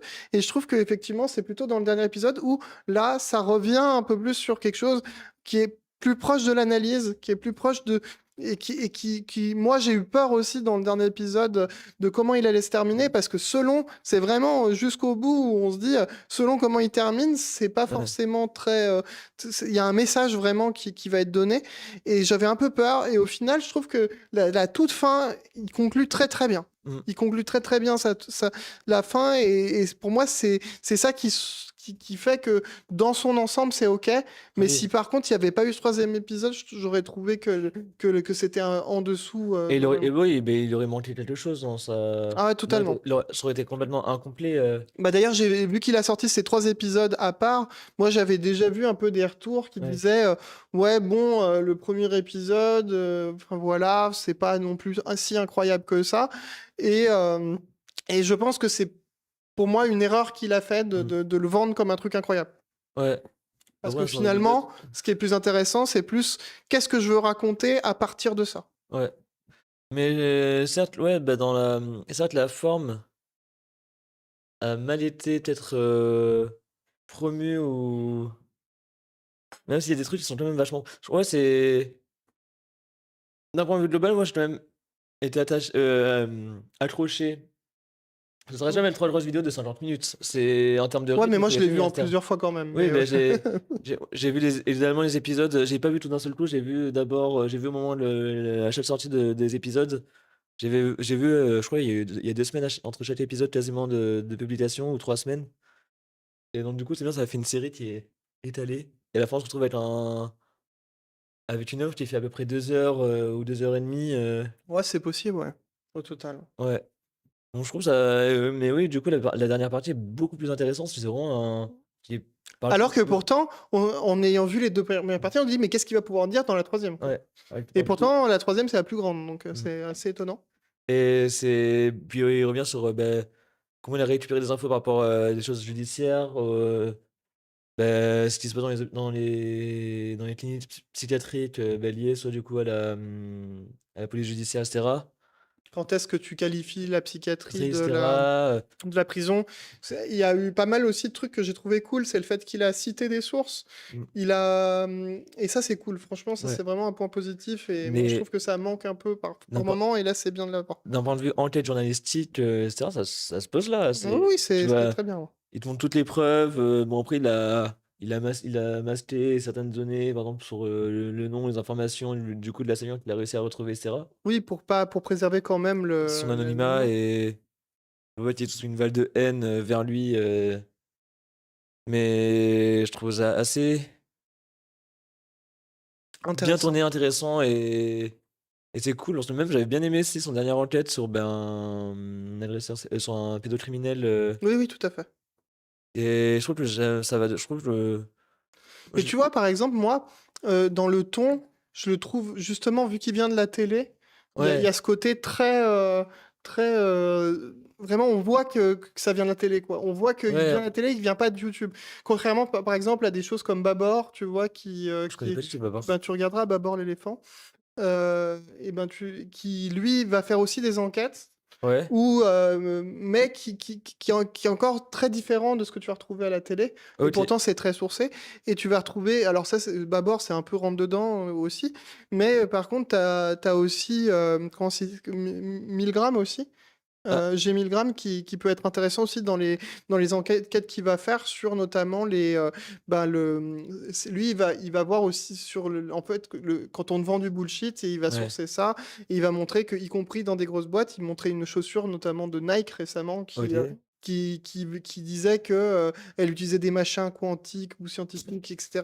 Et c'est un peu du bullshit, et il montrait que c'est pas terrible, et il œuvre pas mal sur ce genre de documentaire. Donc, si Ok. tu veux découvrir, si tu connaissais pas et que tu veux voir un peu des choses là, on voit, c'est des gens qui viennent de YouTube et qui vont pourtant aussi Ouais, faire des trucs assez chouettes, mais qui sont moins dans la, le montage, ou dans l'entre- la, ils sont moins dans l'entertainment.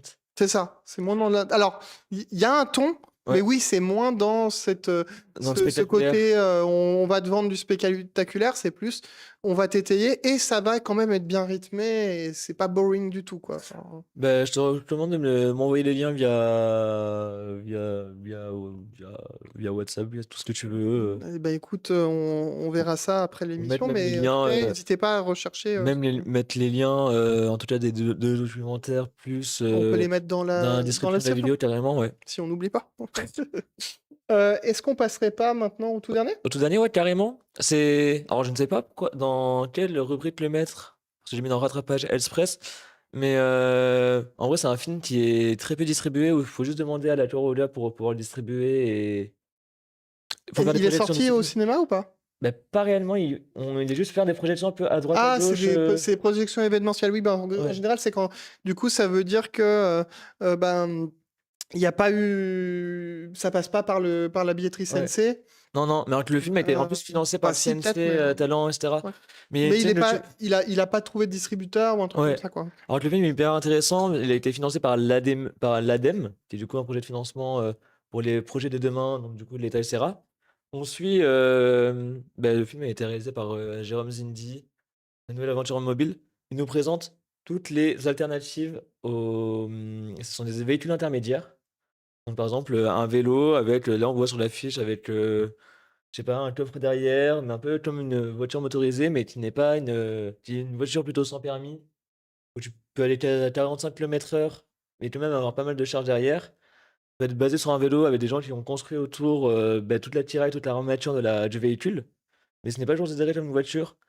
Et pour les personnes qui sont majoritairement à la campagne, qui font des déplacements de 10 à 15 km, de 20 km par jour, etc., mais quels sont les avantages? Pourquoi c'est utile? Là, dans le reportage, bah, tu vois, du coup, la personne a fait un tour de France, du coup, dans ce véhicule intermédiaire, à la recherche de projets de gens qui construisent ce type de véhicule-là. Et je trouve ça hyper intéressant. Même à Lyon, tu as une usine à vélo qui se trouve à Villeurbanne, et tu as deux associations, tu as Alticycle et une autre dont j'ai oublié le prénom, et en plus, genre, c'était des gens qui sont venus présenter la séance, du coup, à l'Alternative Bar, mercredi dernier. Et c'était hyper intéressant. On a eu une discussion après derrière qui a duré plus longtemps que le film. Et on a débattu sur comment c'est intéressant, quelles sont les alternatives, même d'un point de vue économique, comment ça fonctionne, s'il y a des kits. Il y a tellement de mille façons de construire son propre véhicule. Certes, c'est moins adapté dans les grandes villes parce que déjà, tu as moins de place pour garer tes tes affaires, tes véhicules, et puis même là, par exemple, en exemple de Lyon, pas la périphérique, mais comment ça s'appelle, merde, le périph' Hmm. de Lyon, ben, tu peux pas accéder à tes véhicules intermédiaires dessus pour des questions de sécurité. Mais ça restait quand même pour les personnes qui vivent majoritairement à la campagne. Ils sont pas homologués, quoi. Ouais, Ok. c'est vachement intéressant, c'est vachement pratique et intéressant, et le fait que, en termes d'avantages écologiques surtout, et même financiers, bah, déjà je crois que je paye 1 à 2 € d'électricité pour 200 km, ce qui est que dalle. T'as pas du coup de frais d'essence, d'assurance, de réparation, parce que, bah, ça reste des trucs de vélo, donc du coup, tu peux les réparer pour pas très cher et très facilement, même toi-même. Et limite, ça m'a disclaimer, j'ai raté mon 1er essai au permis de conduire le mois dernier, j'ai pas trop la thune pour me repayer des leçons de conduite.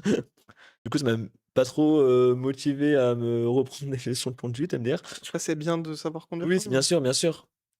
Mais du coup, voilà, c'était hyper intéressant, très posé, puis le fait de pouvoir en discuter avec des gens qui sont dans le milieu, qui se posent, moi, ça me donne envie de plus m'intéresser là-dedans. Bon, je recherche également une alternance en logistique pour l'année prochaine. Du coup, je vais essayer de poser des CV à droite à gauche pour que ça reste quand même des projets qui m'intéressent et dans lesquels j'aimerais être aussi acteur dans ce genre de projet-là. Tu es tracteur? Bah, être moteur, Ok. mais moteur pédalier, puisque ce sont des vélos et pas des...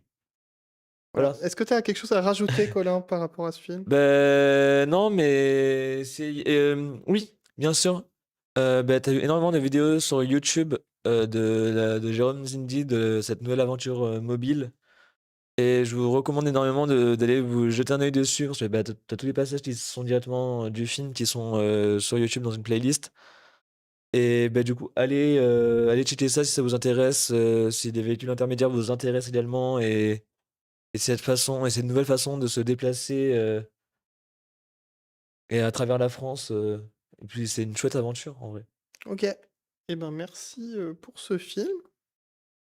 Tu d'autres choses à rajouter toi? Là, il va bientôt y avoir les Césars, va bientôt y avoir tout ça, Oula, les Oscars, les récompenses. ouais. Moi, j'ai pas de grand-chose. Je me suis pas tenu assez au courant. Un peu, je sais, pareil, j'ai pas regardé si sur pour le mois prochain. Alors, je sais qu'il va y avoir écran mixte, Ouais, à bien Lyon, du 8 au 12 mars, voilà, au tout début mars. Et puis vers fin mars, on va avoir les, les hallucinations les collectives, hallucinations collectives. Et du puis 30 au 6 avril. là, pendant que toi t'étais un peu absent, on parlait des intergalactiques. Bien sûr, tu as eu les Miss Eliade aussi également, la semaine dernière. Va y avoir aussi t'es du polar bientôt, mars-avril aussi.